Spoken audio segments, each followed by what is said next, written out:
እንኳን ለ1447ኛ ዓመት ሂጅራ ለረመዳን ወር በሰላም አደረሳችሁ አደረሰን።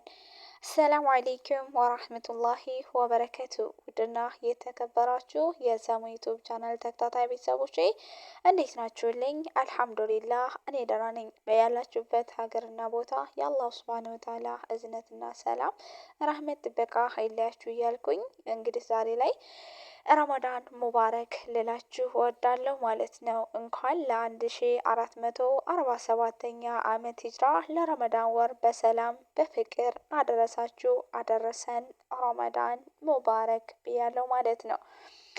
እንግዲህ አልሐምዱሊላህ ረብል ዓለሚን ይህንን ቀን በጉጉት በተስፋ አምና ጾመውት ዘንድሮ ደግሞ በተስፋ የሚጠብቁ ብዙ ወንድሞች እህቶች፣ እንደዚሁም እናቶች አባቶች ብዙ ሰዎች ነበሩ። ይህንን ነገር አልተወፈቁምና ወደ አኼራ ሄዱ።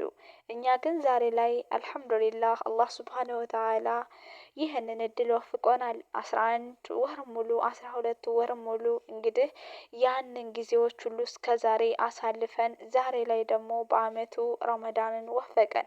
ረመዳን ሲመጣ ወንጀላችንን ለማበስ ጥረት የምናደርግበት እንደዚሁም ደግሞ ኸይር ስራዎችን ለመስራት እስከ ዛሬ እንኳን ያጠፋናቸው ጥፋቶች ቢኖሩ የቂን ብለን አላህን ለምነን በዚህ በአጭር ጊዜያት ውስጥ ማለት ነው አላህ ወንጀላችንን እንድምረን እንማጸናለን። አላህ ሱብሃነሁ ወተዓላ ትልቅ እድሎችን ሰጥቶናል። እናም ይህንን እድል ስለሰጠን ምስጋና ይገባው ማለት ነው። አልሐምዱሊላህ። ታዲያ ይህንን እድል እንዴት ነው መጠቀም ያለብን? እኔ፣ አንተ፣ አንቺ ይህን እድል ጊዜያችንን በከንቱ ነው የምናሳልፈው? በምንድን ነው? በኢባዳችን ላይ ያለን ጥንካሬስ እንዴት ነው? ማለትም ዛሬ አንድ ብለን ጀምረናል፣ ቀናቱ እየሄደ ነው፣ በምን እያሳለፍነው ነው? ስለዚህ ወንድሜ እህቴ ምክሩ ላንቺ ነው ላንተ ነው።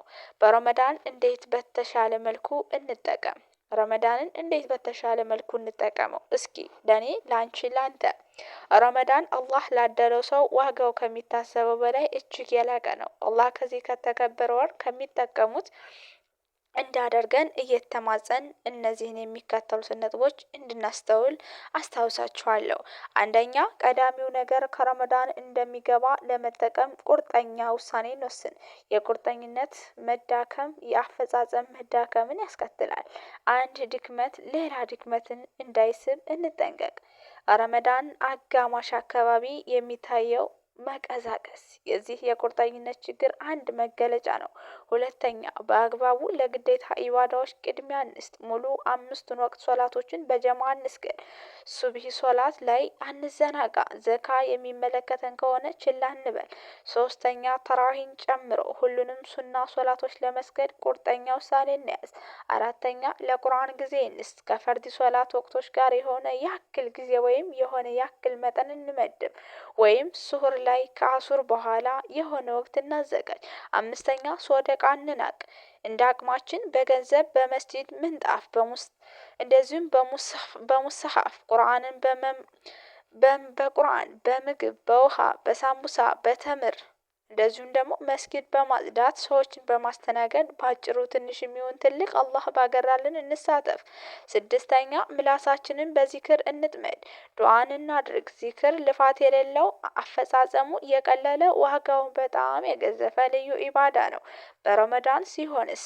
ሰባተኛ፣ አጉል ከሆነ የማህበራዊ ሚዲያ አጠቃቀም፣ በኮሜንት መነታረክና መዘላለፍ፣ በኳስ መዘናጋት ወዘተ ካላስፈላጊ ነገሮች እንቆጠብ። ስምንተኛ፣ ጾመኛ ያልሆናችሁ ሴቶች ጾም ላይ አይደለንም ብላችሁ አትዘናጉ። ለቤተሰብ የምታደርጉት ኺድሚያ ንያ ከተቆራኘው እጅግ ትልቅ ኢባዳ ነው። ቁርአናችሁን ማዳመጥ፣ ዚክር ማድረግ፣ ምስኪንን መርዳት፣ ልጆቻችሁን እንዲሰግዱ እንዲጾሙ ቁርአን እንዲቀሩ ማዘዝና ማነሳሳት ከታሰበበት ብዙ ኢባዳ አለ።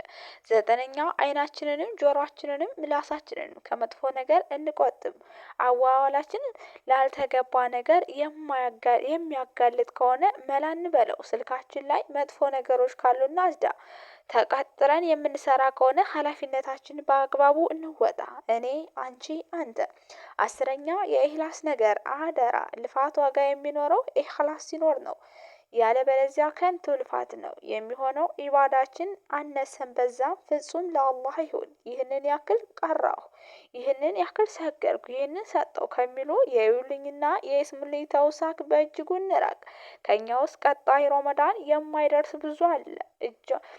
አጀላችንን የሚያውቀው አንድየው አላህ ሱብሃነሁ ወተዓላ ብቻ ነው። ስለዚህ የደረስንበትን ወር በአግባቡ እንጠቀም እላችኋለሁኝ። የውድና የተከበራችሁ የቻናል ቤተሰቦቼ ለዛሬ የነበረን ቆይታን ይመስላል። በሌላ ቪዲዮና ርዕስ እስከምንገናኝ የምንወዳት የምናከብራት የምንሳሳላት ኢትዮጵያ ሀገራችን ለዘላለም ትኑር።